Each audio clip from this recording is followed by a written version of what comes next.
Morning. রটি the রটুলার পেজে জানাই আপনাদের স্বাগত। এই দেখুন, গতকাল আমাদের সোফা কাম বেডটা এই ভদ্রলোক সারাতে আসেন। রটির শুধু ব্যবহারটা দেখুন। সব থেকে বড় বিষয়, এই ভদ্রলোক স্ট্রিট ডগদেরও খাবার দাবার দেন, যত্ন করেন। সেটা উনি আমাদের বললেন। রটি কিন্তু আগেই বুঝে গেছে এটাও যে এই সোফাটায় কিছু একটা করছে।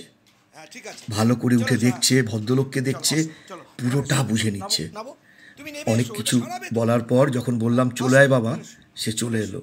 কিন্তু পুরোটা দেখে নিতে হবে, ব্যাগে কি আছে। ওনার ব্যাগটা ভালো করে দেখছে, আবার গিয়ে তদারকিও করছে কি হলো। আমরা কিন্তু ওকে কোথাও আটকে রাখি না, আটকালেই অ্যাগ্রেসিভ হয়। হ্যাঁ, ও আমার সন্তান, সন্তানের মতোই বাড়িতে থাকে। এই যে দাদার কাছে গেছে, দাদা পড়ছে।